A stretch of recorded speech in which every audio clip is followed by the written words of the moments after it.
Here a source is emitting 4 symbols like S1, S2, S3, S4 is emitting. And the given source is encoded by various coding techniques. The corresponding codes given below, namely A, B, C, D, is given. Now, what is the nature of these codes? What will be the nature of these codes? We have to match. Okay, is the code is singular code or uniquely decodable code, prefix code? Okay, so we have to match them. That's one thing. As I said that, okay, if the source is emitting non-electrical discrete symbols like this S1, S2, S3, S4 or X, Y, Z or X1, X2, X3, if the source is emitting non-electrical discrete symbols, now each symbol should be represented by a unique binary code first. Okay, like S1 is 00, S2 is 101, 101, like what it may be. Okay, so every symbol should be represented with a unique binary code, and that binary codes what you see can be transmitted. You can represent that binary codes with electrical pulses, and that electrical pulses can be transmitted from one place to another place. Now guys, in the coding process of the 4 symbols, okay, he given 4 possible codes he was given, okay, by using various coding techniques. So what are the codes we got here? What are the codes got? So that codes are given here, namely A, B, C, D. Okay, now what will be the nature of these codes? Now we have to decide. Guys, if you see the first one here, okay, A, the first code, this A, the code A, what you see here, this code. In this code A, S1 is represented with 00, S2 coded as 01, S3 coded as 00, and S4 is coded as 00. S4 is coded as 01. Guys, if you see this code A here, this code A, I can say it is a singular code, I can say. Singular code. So this A will matches to Y, I can say. What I mean to say singular code? If two different symbols is represented by same binary code, that is called a singular code. So if you see S1 and S3, both are represented by same binary code. And even if you see S2 and S4, both S2 and S4 represented by same binary code. So then the given code is said to be a singular code. As a contrast to this, the remaining codes will be non-singular codes, or I can say distinct codes. Non-singular codes also called as distinct codes. There are different symbols represented by different binary codes. Guys, for the given code, we expect some properties we expect. Okay, what one property we expect, the basic property we expect is the given code should be non-singular code, should be a distinct code.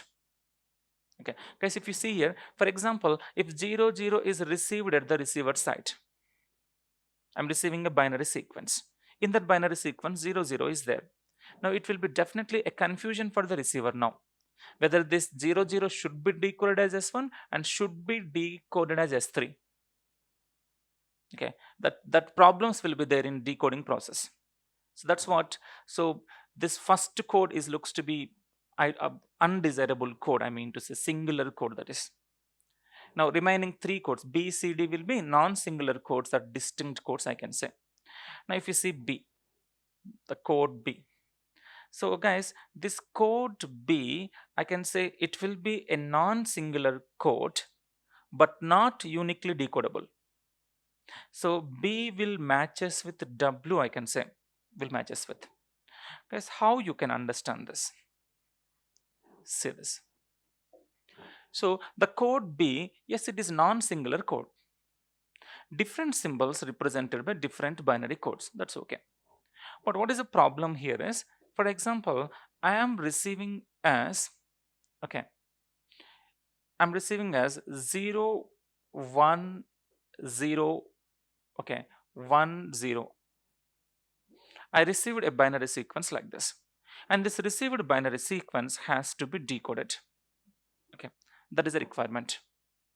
Now, if you see this here, so one possibility here is to decode this is 0, 1, 0, 1, 0.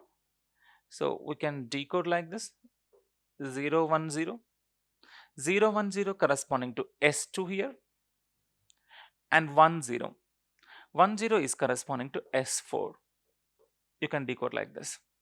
The another possibility is same 0 1 0 1 0 and 0 1 0 1 0. The another possibility I feel here is 0 1 0 1 can be decoded as S3. Okay. Next 0 1 0 0 1 0 is decoded as S2. And if you see here 0 itself I can decode as S1. If you see code B I'm talking about, and 1 0 1 0 decoded as S4, and again 1 0 again 1 0 S4. So I can say this code B is not uniquely decodable. You can decode the same binary sequence in different ways, different possibilities here. So this is not uniquely decodable. So code B is also undesirable code, looks to be. So what I expect is the given code should be uniquely decodable code. It should be. But code B is not uniquely decodable. Okay, that's okay. Now, if you see code C here, code C. So this code C, what you see, na? Okay, if you observe, you come to know this is uniquely decodable but not prefix code. So I can say this C will matches with X, I can say. Yes, you can understand like this. If you see code C here, I'm talking about code C. So if the received binary sequence is like this, 1 1, I'm taking some example, 1 1 0 0 1 0. The received binary sequence is like this, and I have to decode this received binary sequence. Now, uniquely decodable but not prefix code. What actually it means is, guys, if you see prefix code is also called as instantaneous code.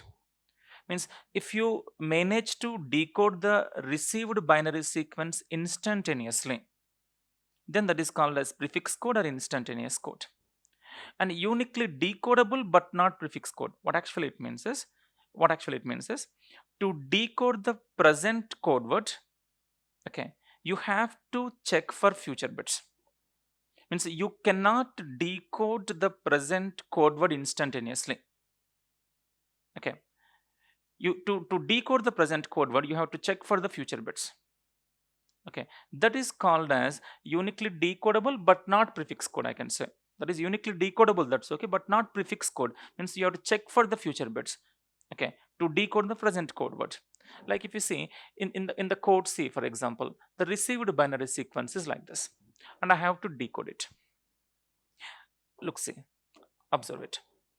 First bit, this one is not matches with any code word. There is no code word, that is just one like. Okay, then I will go for 1 1 1 1. Yes, if you see 1 1, so 1 1 is a code word related to S3, but you can't decode 1 1 instantaneously. You can't decode now. You have to check for the future bits, because this 1 1, what you see, okay, this 1 1 may be related to S4 also. That's what, you can't decode 1 1 directly as S3. You have to check for the next bit. So what is the next bit here? 0 1 1 0. So 1 1 0 means it is related to what here? S4. But if you decode this as S4 directly, okay, that is also a problem. You can't decode as S4 instantaneously, because you have to check for the next bits. Because if you see, if you decode this as S4, then if you see next bit is what? 0 1 0 like. But if you see, there is no code which is related to 0 1 0 0 1 0.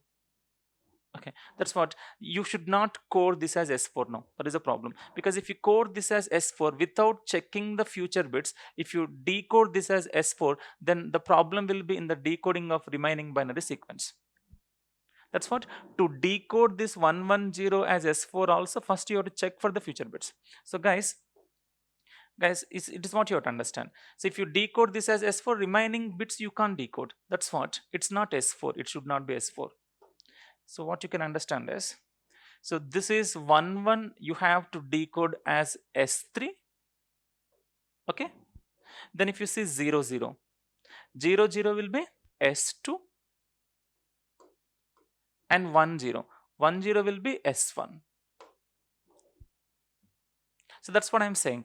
To decode the present code word, you have to check for the future bits. Instantaneously, you can't decode the present code word. This present code word instantaneously you can't decode. You have to check for the future bits. This is what you can understand. For example, if received binary sequence is like this: 1 1, this is 0 1 1 0 0 0. It is like this. If the received code word is like this, then 1 1. You can't decode as S3 directly. You have to check for the future bits. So I'm checking for the next bit 110. 110 is S4, but you can't decode as S4 directly. You have to check for the next bits. So if you decode this as S4, for example, what will be the next bits here? 0 0. So 0 0 corresponding to what? S2. Now you can decode. Okay. So this is what, if it is 110 110 0 1 like this 0 1, then the decoding is different, like it is decoded as S3 S2 like this. If at all it is 110 0 0 110 0 0 110 related to S4 and 0 0 related to S2 like that. So to decode the present code word, you have to check for the future bits. So that's what. And one more thing you have to understand what that is. This code C, what you see, it is uniquely decodable code. There is no doubt in that. So this received binary sequence, what you see, it can be decoded as S3, S2, S1 only. There is no other possibility. It is uniquely decodable code. But unfortunately, it is not instantaneous code. It is not prefix code. Okay. Guys, one thing you can understand. Okay. In the coding process of given symbols, the resultant code, what you see, the resultant code, you expect that should be a prefix code. That should not be. Definitely what we look for is that code should be prefix code, is what we look for. That code should be instantaneous code. Okay. Then decoding will becomes very fast, like no need to check for the future bits. Okay. You can decode the code words instantaneously. You can decode without checking the future bits. That is called as prefix code or instantaneous code. So generally what we expect is the given code should be prefix code, is what we expect. And that is this D, what you see here, the code D here. This is, I can say, prefix code. Prefix code or instantaneous code. So I can say this is Z. D will be matched to Z. This is how I can match. Yes, if you see this D code, this code D, if you see. So this code D, it is, I can say, prefix code or instantaneous code. Yes, if you check now any received binary sequences like this. So what is the received binary sequences? This is 1 0 1 1 0 like this, 1 1 0 and 0 like this. It is a received binary sequence. Okay, so 1 not matches with any code. 1 0 1 0 matches with one code, this code, this is S2. I can directly decode. If the present code word, if the given code word is matches with any of the code words here, okay, if in the decoding process, if you see 1 0 1 0 matches with any code word, yes, it is matches with S2. You can directly decode. If matches, you can decode. No need to check for the future bits. No, not required. Next, if you see 1 1 not matches with any code word. 1 1 0 matches S3. Yes, you can decode directly. And 0 0 matches with S1. Yes. No need to check for the future bits. You can decode instantaneously. So this is called as instantaneous code. Decoding will becomes very easy. Guys, one property you can expect for this instantaneous code, prefix code. What the property is? Here, no code is prefixed to another code word. No code is prefixed to another code word. If you take 1 0, 1 0 is definitely not prefixed to any other code word. Okay. This is the property we expect. Should not be a code word. If you take any code word, that should not be prefixed to other code words. Okay. Then definitely I can say that is going to be instantaneous code, or called as prefix code, or some authors call that as prefix free codes also. Okay, so this is called as instantaneous code, or prefix code or prefix free code. Both are same. Prefix code and prefix free code will be both will be same. If you see option C, code C here, in code C, if you see, this is not a prefix code, because this one, okay, if you see this code, if you see this code word, this is prefix to this code word. You see, one is prefix to this. Okay. So definitely I can say this is not a prefix code, this is not a instantaneous code. Maybe this is uniquely decodable code, but it is not a prefix code. So one point I want to tell you, all prefix codes will be uniquely decodable. A prefix code, if you see, that is definitely uniquely decodable. If you take prefix code, this is uniquely decodable, definitely. But I can't say that every uniquely decodable code will be prefix code. I can't say. This is code C, if you see, it is uniquely decodable, but it is not prefix code, because it is becoming prefix to this. It is not prefix code. So it is the thing you have to understand. Okay. Reverse is not true. Every prefix code is uniquely decodable code, but reverse is not true. And so I can't say every uniquely decodable code is prefix code. I can't say. Maybe, may not be. So guys, one thing here. What the properties we expect for the given code now? Means in the coding process of given symbols, the resulting code must and should satisfy some properties we expect. The basic thing we expect is that should be non-singular code, a distinct code. That is one thing. Another thing we expect is that should be a prefix code is what we expect. Okay. And one more thing I want to tell you here. This is, for example, if you see code A here. Yeah. Code A. If it is, I'm changing this for explanation ke liye. For explanation, this is, the codes are like this. So if at all, the first code is like this, 00, 01, 10, 11. If you see, the coding was done like this. Now if you see, if this code A, what you see, it is also a distinct code, a non-singular code. At the same time, this is prefix code or instantaneous code, because no code is prefixed to another code word. So your code A and code B, both are non-singular codes and both are prefix codes only. Then which is preferable? We have to check that.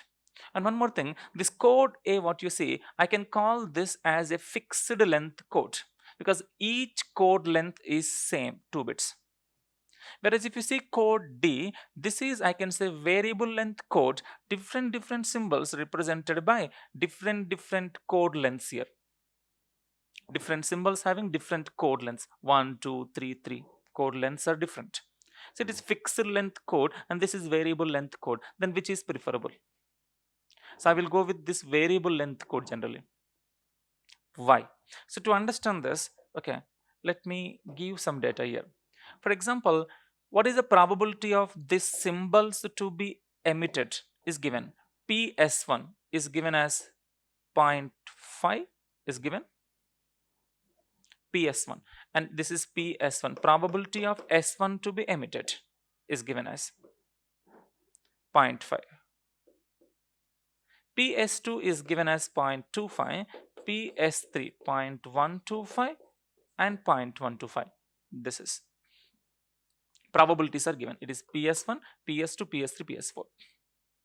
Now I want to find, to verify which is better, A or D, which code is better. So I have to find one parameter. That parameter, okay, I'm denoting with L. This L is called as average code length. Means in this coding process, averagely each symbol represented by how many bits in this coding process? That is average code length. So what is the formula we expect is summation I, how many different symbols emitted by the source, that is I, and what is the code length of each symbol multiplied with corresponding probability. Here Ni specifies code length of each of the symbol multiplied with corresponding probability will give you average code length. Code length of each symbol multiplied with corresponding probability. And if you see for code A,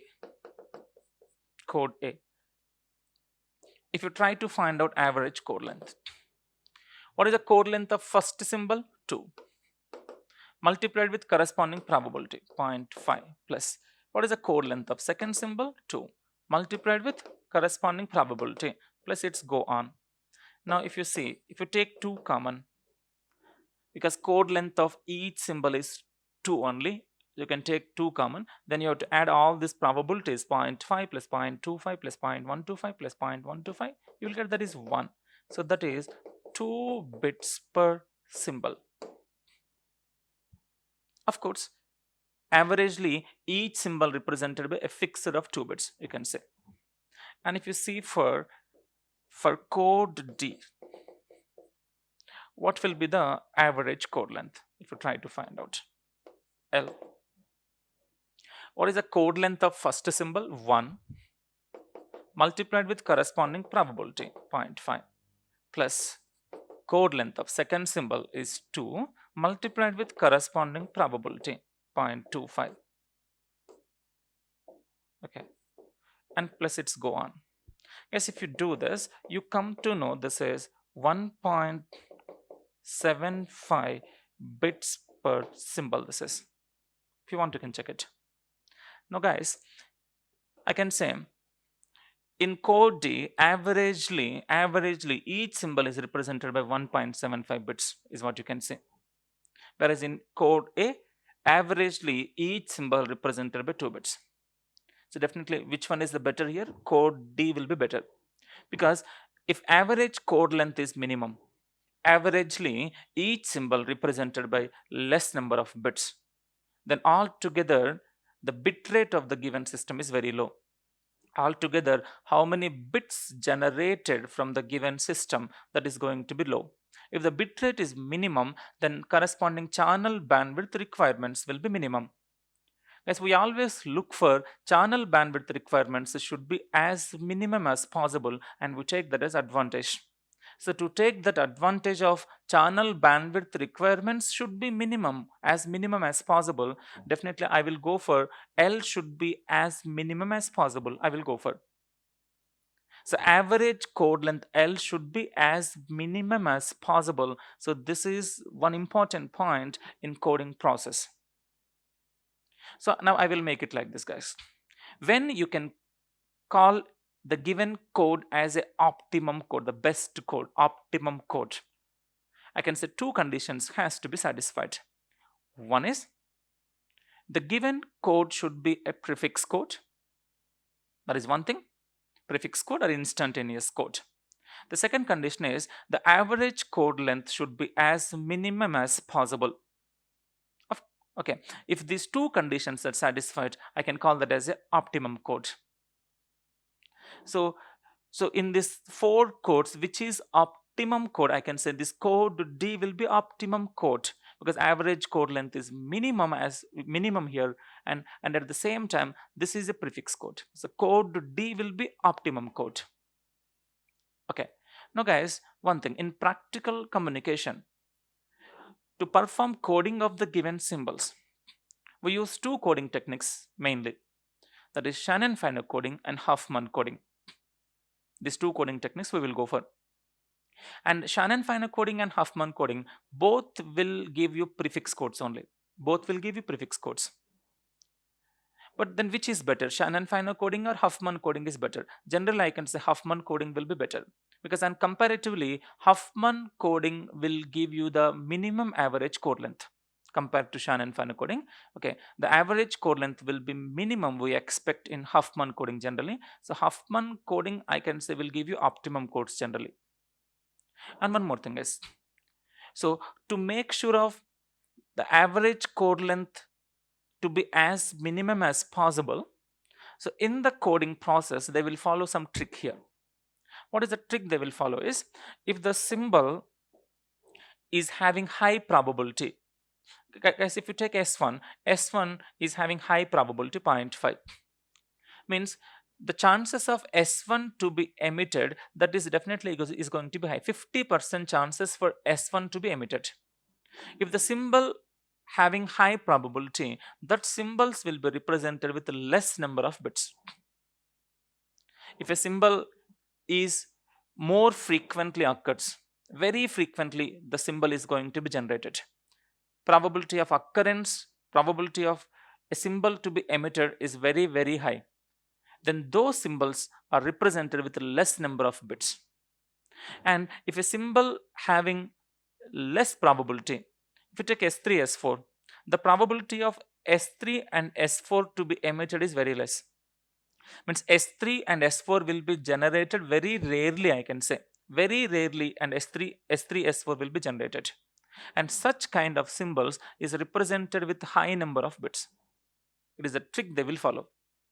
If the symbol more frequently occurs, very frequently the symbol is getting generated, that symbol is represented with less number of bits. If the symbols generated very rarely, probability of occurrence is very less. Very rarely the symbols are getting generated. Those symbols are represented with high number of bits. Then altogether it leads to the average code length is going to be minimum we expect. If you follow this trick, definitely the average code length is going to be the minimum what you expect. Okay, so this is what you expect in Shannon-Fano coding and Huffman coding basically. Okay, if the symbol having high probability, represented with less number of bits. If the symbols having less probability, then represented with high number of bits. So here in this question I introduced, okay, so what are the properties we expect for a code, okay, and what is the classification of that codes and how to identify those codes. So I discussed in this question. Take care of this.